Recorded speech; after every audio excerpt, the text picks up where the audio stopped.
Hello friends, welcome to my YouTube channel. It's me Arya. Okay, ഇന്ന് ഞാനൊരു ചെറിയ travel വ്ലോഗുമായാണ് വന്നിരിക്കുന്നത്.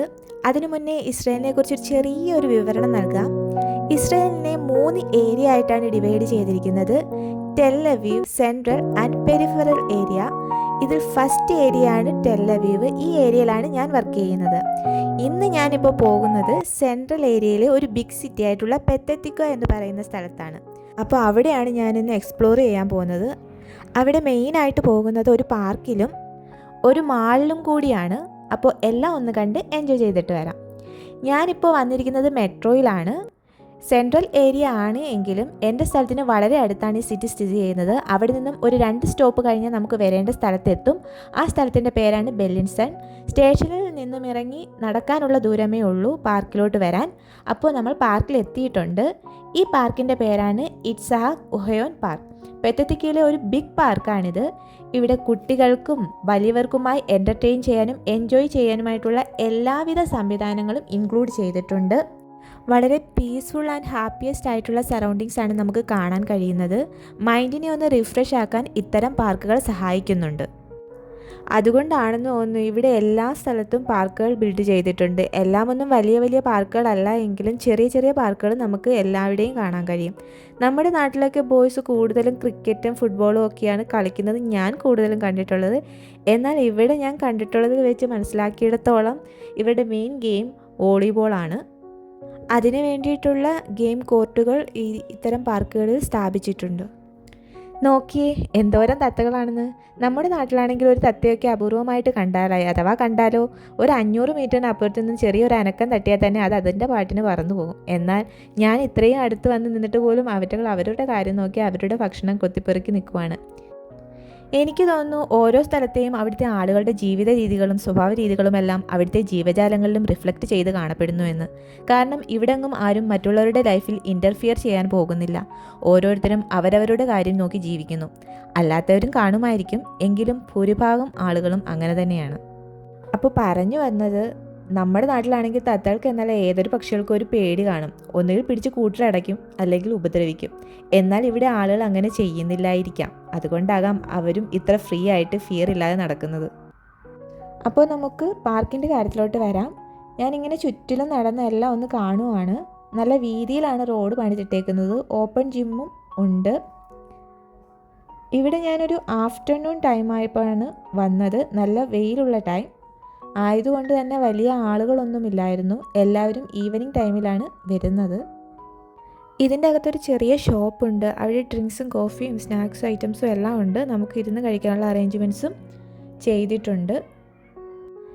ഈ പാർക്കിൻ്റെ അടുത്താണ് പെതത്തിക്കുവ മജിസ്ട്രേറ്റ് കോർട്ട് ഹൗസ് സ്ഥിതി ചെയ്യുന്നത്. അതുപോലെ തന്നെ ഈ കാണുന്നത് ഒരു പോണ്ടാണ്. എക്കോളജിക്കൽ ലേക്ക് എന്നാണ് അറിയപ്പെടുന്നത്.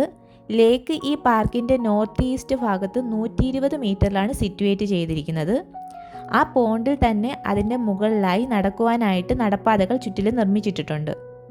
ഇതൊരു ആർട്ടിഫിഷ്യൽ ലേക്കും കൂടിയാണ്. അങ്ങനെ ഞാൻ ആ ഒരു പോണ്ടിന് ചുറ്റും ഭംഗിയൊക്കെ ആസ്വദിച്ച് അങ്ങനെ നടന്നു. ഇതൊക്കെ കാണുമ്പോൾ നമ്മുടെ നാട്ടിലെ ഓർമ്മയാണ് വരുന്നത്.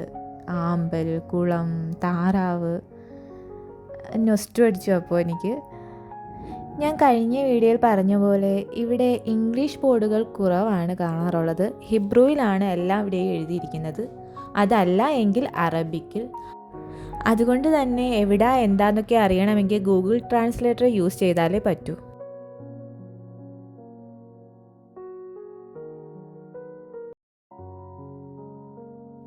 വളരെ ഭംഗിയിലാണ് ഈ നടപ്പാത നിർമ്മിച്ചിരിക്കുന്നത്. നിങ്ങൾക്ക് കണ്ടാൽ മനസ്സിലാകും.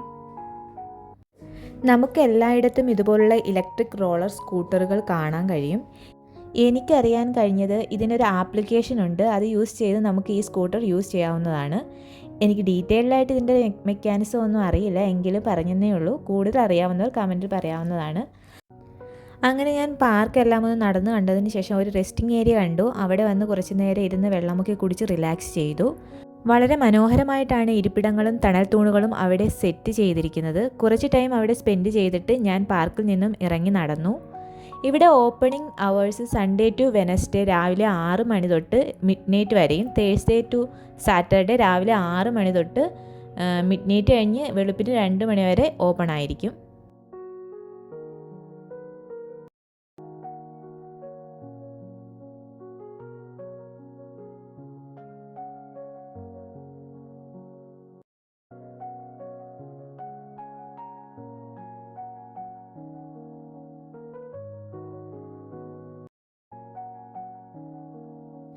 അടുത്തത് ഞാൻ പോകുന്നത് മാളിലോട്ടാണ്. ആ കാണുന്നതാണ് കാൾട്രാവ ബ്രിഡ്ജ്. അത് സ്ഥിതി ചെയ്യുന്നത് in between Hagadol mall and Rabin medical center. Rabin medical center എന്ന് പറഞ്ഞാൽ ഇസ്രയേലിലെ തന്നെ ലാർജ് ജനറൽ ഹോസ്പിറ്റലാണ്. ഇത് പാർക്കിൽ നിന്ന് ഏകദേശം 500 മീറ്റർ ഡിസ്റ്റൻസിലാണ് ലൊക്കേറ്റ് ചെയ്തിരിക്കുന്നത്. ഞാൻ അവിടേക്ക് പോയില്ല. ഇപ്പോൾ ഞാൻ മാളിലോട്ട് കയറുവാണ്. ഇതാണ് ഹഗഡോൾ മാൾ അല്ലെങ്കിൽ ബെല്ലിൻസൺ മാൾ. ഞാൻ അങ്ങനെ അതിൻ്റെ അകത്ത് കയറി ജസ്റ്റ് ഒന്ന് ചുറ്റി നടന്ന് കണ്ടു. പാർക്കിൽ ഒരുപാട് ടൈം സ്പെൻഡ് ചെയ്തതുകൊണ്ട് മാൾ എല്ലാം ഒന്ന് നടന്ന് കാണാനുള്ള ടൈം ഇല്ലായിരുന്നു. ഉള്ള ടൈമിൽ പെട്ടെന്ന് എല്ലാം ഒന്ന് കണ്ട് കുറച്ച് ടൈം അവിടെ നിന്നിട്ട് അവിടെ നിന്ന് ഇറങ്ങി. ഒരു ദിവസം വേണ്ടി വരും ഇതെല്ലാം ഒന്ന് നടന്ന് കാണാനും പർച്ചേസ് ചെയ്യുന്നെങ്കിൽ പർച്ചേസ് ചെയ്യാനോ ഫുഡ് കഴിക്കാനും ഒക്കെ. അപ്പോൾ സമയം പോലെ നമുക്ക് വേറൊരു ദിവസം വരുമ്പോൾ മാൾ ഫുള്ളും നിങ്ങൾക്ക് ഞാൻ കാണിച്ചു തരുന്നതായിരിക്കും.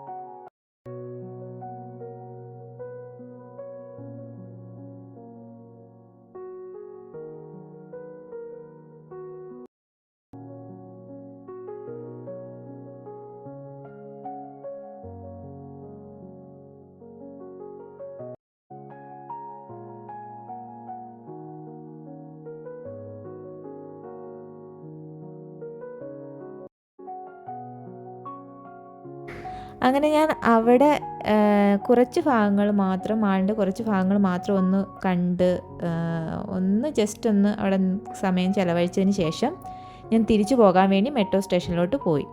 എല്ലാ സ്റ്റേഷനിലും ഇതുപോലെ റൂട്ടിൻ്റെ ബോർഡ് വെച്ചിരിക്കും. അത് വളരെ ഹെൽപ്ഫുള്ളാണ്, പ്രത്യേകിച്ച് ആദ്യമായിട്ടൊക്കെ യാത്ര ചെയ്യുന്നവർക്ക്.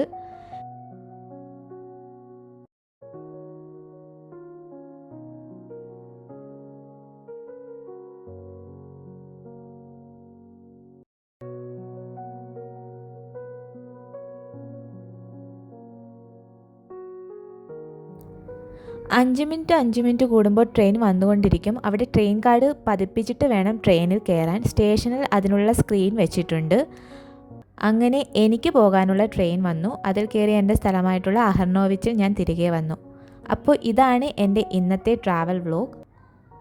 എൻ്റെ ഈ വീഡിയോയിലൂടെ നിങ്ങൾക്ക് എന്തെങ്കിലുമൊക്കെ കണ്ട് മനസ്സിലാക്കാനും ആസ്വദിക്കാനും പറ്റിയിട്ടുണ്ടെന്ന് ഞാൻ വിചാരിക്കുന്നു. എൻ്റെ ഈ വീഡിയോ മാത്രമല്ല, എൻ്റെ എല്ലാ വീഡിയോകളിൽ നിന്നും നിങ്ങൾക്ക് എന്തെങ്കിലുമൊക്കെ പ്രയോജനം ഉണ്ടാകുന്നുവെങ്കിൽ അതെല്ലാം കമൻറ്റുകളായി ഇടേണ്ടതാണ്. എന്നാൽ മാത്രമേ എനിക്ക് കൂടുതൽ വീഡിയോകൾ ചെയ്യാനുള്ള ഒരു പ്രചോദനം കിട്ടുകയുള്ളൂ. അപ്പോൾ എപ്പോഴും പറയും പോലെ എൻ്റെ വീഡിയോ ഇഷ്ടമായെങ്കിൽ ലൈക്ക് ചെയ്യുക, കമൻറ്റ് ചെയ്യുക, എൻ്റെ ചാനൽ സബ്സ്ക്രൈബ് ചെയ്ത് സപ്പോർട്ട് ചെയ്യുക. Then bye.